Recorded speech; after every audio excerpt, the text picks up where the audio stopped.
नमस्कार. आजच्या या विशेष विश्लेषणात आपलं स्वागत आहे. आजचा आपला विषय आहे राजकारण आणि धर्म. पण थांबा, नेहमीसारखी चर्चा नाहीये ही. कोण बरोबर कोण चूक यावर आपण बोलणार नाही आहोत.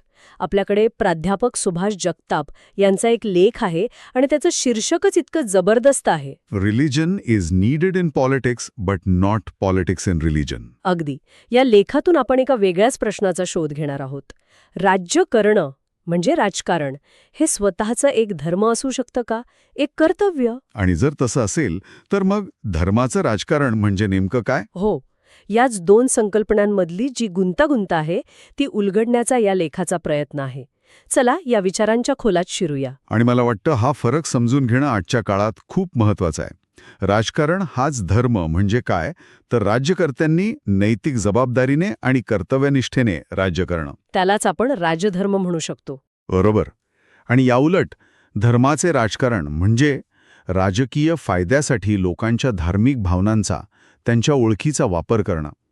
लेखक याच दोन गोष्टींमधला विरोधाभास काही ऐतिहासिक उदाहरणांमधून आपल्यासमोर मांडतात.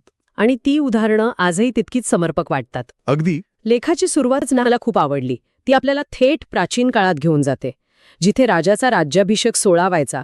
म्हणजे कल्पना करा, 7 पवित्र नद्यांचं पाणी, दूध, मध, पंचामृत. हो, ह्या सगळ्यांनी राजाला अभिषेक घातला जातोय. सगळीकडे एक पवित्र आणि गंभीर वातावरण आहे. पण हा केवळ एक सोहळा नव्हता, नाही का? यातली प्रत्येक गोष्ट प्रतिकात्मक होती.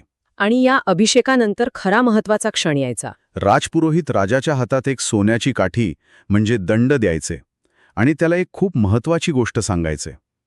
ते म्हणायचे, हे राजन, देवाच्या या पृथ्वीवर तू देवाची संकल्पना आहेस, देवाचा प्रतिनिधी आहेस. हे वाक्य ऐकायला किती भव्य वाटतं, पण याचा खरा अर्थ काय होता?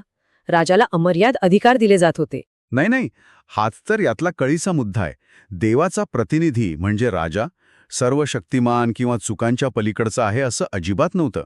उलट त्याच्यावर राजधर्माचं बंधन घातलं जायचं. अच्छा. देवाची प्रजा म्हणजे समाजातला प्रत्येक घटक, मग तो ब्राह्मण असो, क्षत्रिय, वैश्य किंवा इतर कोणीही, त्या सगळ्यांची काळजी घेणं, अगदी त्यांच्याशी न्याय करणं हे राजाचं परम कर्तव्य मानलं जायचं. लेखक म्हणतात की हीच भावना, हेच कर्तव्य म्हणजे राजकारणाचा धर्म. आणि मग लेखक याच पार्श्वभूमीवर एक बोचरा प्रश्न विचारतात की गेल्या 70 वर्षांत या धर्माचं काय झालं? सत्तेचा अर्थ सेवा राहिला आहे की केवळ अधिकार गाजवणं एवढाच उरला आहे? बरोबर. आणि जेव्हा राजा किंवा शासक हा धर्म विसरतो तेव्हा काय होतं? जेव्हा तो स्वतःलाच देव समजू लागतो. लेखात यावर एक जबरदस्त इशारा दिलाय. कोणता? लेखक म्हणतात, जर राजा अहंकारी झाला, सत्तेच्या नशेत उन्मत्त झाला, तर प्रत्येक युगातील चाणक्याचं कर्तव्य आहे की त्याला सत्तेच्या सिंहासनावरून खाली खेचावं. वा, म्हणजे सत्ताधाराला लगाम घालण्याची जबाबदारी ही व्यवस्थेतच कुठेतरी नागरिकांवरच टाकलेली आहे. हो, आणि इथूनच लेखक आपल्याला इतिहासातील एका नाट्यमय घटनेकडे घेऊन जातात. चाणक्याच्या गोष्टीकडे. हो, पण ही केवळ एका अपमानाची गोष्ट नाहीये. ही व्यवस्थेच्या पोकळपणाची गोष्ट आहे. गोष्ट आहे त्यावेळची जेव्हा जगज्जेता सिकंदर भारताच्या सीमेवर येऊन धडकला होता. तक्षशिलेचे आचार्य चाणक्य धोक्याची घंटा वाजवत होते. ते सगळ्या राजांना एकत्र येण्यासाठी आवाहन करत होते. सांगत होते, देश लुटला जाणारे, आपापसातली भांडणं सोडा आणि एकत्र या. पण त्यांच्या बोलण्याकडे कोणी लक्ष देत नव्हतं. मला लेखातली पुढची गोष्ट वाचून आश्चर्यच वाटलं. चाणक्य थेट पाटण्याला पोचले, जे त्या काळातलं सत्ता केंद्र होतं, मगध साम्राज्याची राजधानी. त्यांना वाटलं की देशाचा सर्वात मोठा राजा तरी त्यांचं म्हणणं ऐकून घेईल. पण तिथे जे चित्र दिसलं ते धक्कादायक होतं. अगदी. लेखक वर्णन करतात की भर दुपारी राजाच्या राज्यसभेत मद्यपान आणि नृत्य सुरू होतं. देशावर आलेल्या संकटाचं कोणालाच काही देणं घेणं नव्हतं. अशा वातावरणात चाणक्यांनी राजाला सावध करण्याचा प्रयत्न केला. आणि तेव्हा तो उन्मत्त राजा काय म्हणाला असेल? तो म्हणाला, कोण आहे हा मूर्ख आचार्य जो आमच्या आनंदात व्यत्यय आणत आहे? आणि फक्त एवढ्यावरच तो थांबला नाही. त्यांनी चाणक्यांना अपमानित करून दरबारातून बाहेर काढायला लावलं. एका विद्वानाचा, एका देशभक्ताचा असा अपमान? आणि इथेच कथेला एक वेगळं वळण मिळतं. त्या अपमानानंतर चाणक्यांनी ठरवलं, आता कोणत्याही राजाकडे जायचं नाही. त्यांनी शपथ घेतली आणि रस्त्यावरच्या एका सामान्य तरुणाला, चंद्रगुप्ताला, या देशाचा सम्राट बनवून दाखवलं. ही गोष्ट फक्त एका व्यक्तीच्या बदल्याची नाहीये. नाही, अजिबात नाही. ही गोष्ट आहे उन्मत्त सत्तेला दिलेल्या आव्हानाची. पण लेखक या कथेला आजच्या काळात कसे आणतात हे महत्वाचं आहे. बरोबर. लेखक म्हणतात की चाणक्य ही केवळ एक ऐतिहासिक व्यक्ती नाही, तर ते एक प्रतीक आहेत, एक विचार आहेत. जेव्हा जेव्हा राज्यकर्ते, मग ते लोकसभेत असोत वा राज्यसभेत, सत्तेच्या नशेत उन्मत्त होतात, तेव्हा काय होतं? ते स्वतःला भारताचे सर्वेसर्वा समजू लागतात. हो, आणि ते डॉक्टर आंबेडकरांनी लिहिलेल्या संविधानातले ते पहिले आणि सर्वात महत्त्वाचे शब्द विसरून जातात. आम्ही भारताचे लोक. अगदी. आणि मग तेच राज्यकर्ते जनतेलाच उलटं विचारू लागतात. तुम्ही कोण विचारणारे? नेमका हाच मुद्दा. लेखक यालाच उन्मत्त सत्ता म्हणतात. आजच्या काळात हे दरबार म्हणजे 24/7 न्यूज चॅनल किंवा सोशल मीडिया फीड असू शकतात, जिथे महत्त्वाच्या मुद्द्यांपेक्षा मनोरंजनाला जास्त महत्त्व दिलं जातं. खरंय. त्यामुळे आधुनिक चाणक्य म्हणजे केवळ रस्त्यावर उतरणारा कार्यकर्ता नाही, तर माहितीच्या या गोंधळातून सत्य शोधून काढणारा आणि योग्य प्रश्न विचारणारा प्रत्येक नागरिक आहे. म्हणजे जेव्हा सत्ताधारी जनतेलाच प्रश्न विचारू लागतात, तेव्हा प्रत्येक नागरिकाने चाणक्य बनून अशा उन्मत्त शासकांना त्यांची जागा दाखवून देण्याची जबाबदारी स्वीकारली पाहिजे. ही केवळ राजकीय नाही, तर एक नैतिक जबाबदारी आहे.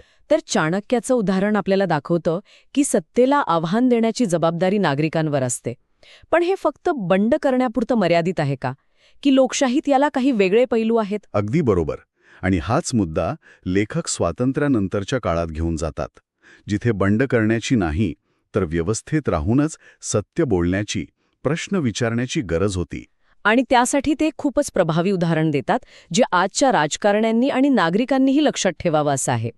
तुम्ही रामधारी सिंग दिनकर यांच्या उदाहरणाबद्दल बोलताय, बरोबर? हो, मला वाटतं ती घटना आजच्या काळात अनेकांना अविश्वसनीय वाटेल. नक्कीच. आधी संदर्भ समजून घेऊ. 1962 साल.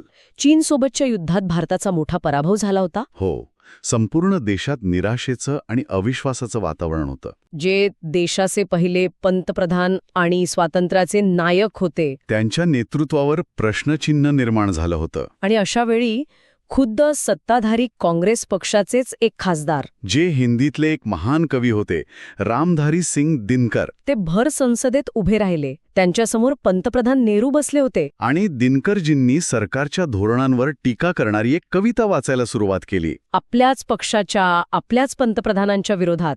विचार करा. ती कविता म्हणजे शब्दांचा अग्नी होता. त्यातल्या काही ओळी खरंच अंगावर काटा आणणाऱ्या आहेत. लेखक त्या ओळी उद्धृत करतात. दिनकरजी म्हणाले, जो युधिष्ठिर आहे त्याला थेट स्वर्गात जाऊ द्या. अर्जुन आणि भीमाचे गांडीव आणि गदा परत करा. शंकराला त्या प्रलयकारी तांडवाची आठवण करून द्या. आणि संपूर्ण भारतात हर हर बमबमचा नाद घुमू द्या. हे तर थेट आव्हान होतं. सरकारच्या शांतीच्या धोरणावर केलेला हा थेट अल्ला होता. पण ह्या घटनेत मला 2 गोष्टी खूप महत्वाच्या वाटतात. पहिली गोष्ट म्हणजे दिनकरजींचं धाडस. हो, आपल्याच पक्षाच्या सर्वोच्च नेत्यासमोर, ज्यांना संपूर्ण देश मानत होता, त्यांच्यासमोर उभा राहून सत्य बोलणं, लोकांच्या मनातला संताप व्यक्त करणं, यासाठी प्रचंड नैतिक धैर्य लागतं. बरोबर. आणि दुसरी गोष्ट, जी तितकीच किंबहुना त्याहूनही जास्त महत्वाची आहे, पंडित नेहरूंचा औदार्य. अगदी. दिनकरजी बोलत असताना नेहरूंनी त्यांना एकदाही थांबवलं नाही, त्यांना खाली बसायला सांगितलं नाही. त्यांनी मान खाली घालून ती संपूर्ण टीका शांतपणे ऐकून घेतली. लोकशाही म्हणजे काय याचं हे मूर्तिमंत उदाहरण आहे, नाही का? हो ना? लेखक नेमका हाच प्रश्न विचारतात की आजच्या नेत्यांमध्ये सत्य बोलण्याचं, लोकांच्या मनातील भावना बोलून दाखवण्याचं ते धाडस उरले आहे का? आणि याला जोडून माझा एक प्रश्न आहे की आजच्या सत्ताधाऱ्यांमध्ये ती टीका ऐकून घेण्याची, सहन करण्याची क्षमता आहे का? हाच तर कळीचा मुद्दा आहे. लेखक पुढे 1977च्या आणीबाणीच्या काळातले कवी दुष्यंत कुमार यांच्या एका ओळीचा उल्लेख करतात. तुमच्या पायाखाली जमीन नाही आणि आश्चर्य म्हणजे तुम्हाला याचा विश्वासही नाही. बरोबर. जेव्हा राज्यकर्त्यांना प्रश्न विचारले जात नाहीत, जेव्हा टीका दाबून टाकली जाते, तेव्हा ते वास्तवापासून दूर जातात. त्यांना वाटतं की 5 वर्षांसाठी निवडून आलो म्हणजे आता आपल्याला कोणाचंच ऐकण्याची गरज नाही. दिनकर आणि नेहरू यांचं उदाहरण हेच दाखवतं की लोकशाहीत बोलण्याचं स्वातंत्र्य जितकं महत्वाचं आहे, तितकंच ऐकण्याचं शहाणपणही महत्वाचं आहे. अगदी. तर मग या सगळ्याचा अर्थ काय? आपण प्राचीन काळातल्या राजधर्माबद्दल बोललो, चाणक्याच्या आव्हानाबद्दल बोललो. आणि दिनकरांच्या धाडसाबद्दलही बोललो. या सगळ्या उदाहरणांमधून लेखक कोणता अंतिम निष्कर्ष काढतात? लेखक एकाच गोष्टीवर पुन्हा पुन्हा जोर देतात. ते म्हणतात, देशाला धर्माच्या राजकारणाची गरज नाही, तर राजकारणाचा धर्म निर्माण करण्याची नितांत गरज आहे. आणि आता या 2 वाक्यांमधला फरक आपल्याला स्पष्टपणे दिसतोय. हो, आता ते अधिक स्पष्ट झालंय. राजकारणाचा धर्म म्हणजे कर्तव्य, जबाबदारी, नैतिकता, सत्य आणि धाडस या मूल्यांवर आधारित शासन. चाणक्याने उन्मत्त सत्तेला आव्हान देऊन तेच दाखवलं. दिनकरांनी आपल्याच नेत्यासमोर सत्य बोलून तेच केलं. यालाच राजधर्माचं पालन म्हणता येईल. या उलट धर्माचं राजकारण म्हणजे काय? तर लोकांच्या धार्मिक भावनांचा गैरवापर करणं. त्यांना जातीधर्माच्या नावावर विभागून स्वतःचा राजकीय स्वार्थ साधणं. बरोबर. यात कर्तव्य किंवा नैतिकतेपेक्षा सत्ता मिळवणं हेच अंतिम ध्येय असतं. लेखक आपल्याला याच दुसऱ्या प्रकारच्या राजकारणाबद्दल सावध करत आहेत. लेखाच्या शेवटी लेखक एक प्रकारे आवाहनच करतात.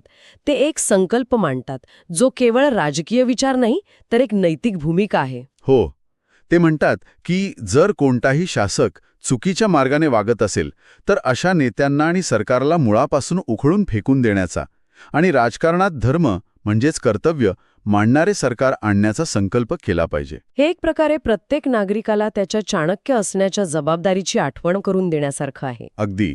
तर प्राध्यापक जगताप यांच्या या लेखातून आपल्याला 3 महत्वाचे मुद्दे मिळतात असं म्हणता येईल.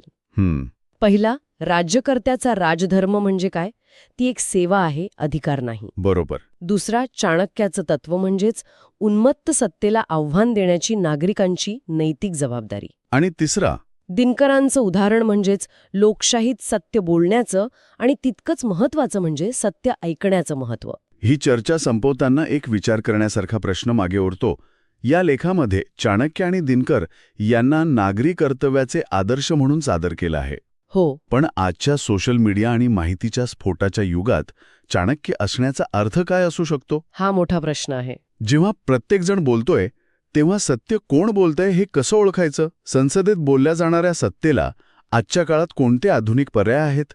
आणि सर्वात महत्त्वाचं म्हणजे एक सामान्य नागरिक आपल्या रोजच्या जीवनात हा राजकारणाचा धर्म कसा जगू शकतो? मला वाटतं हा विचार प्रत्येकाने करायला हवा.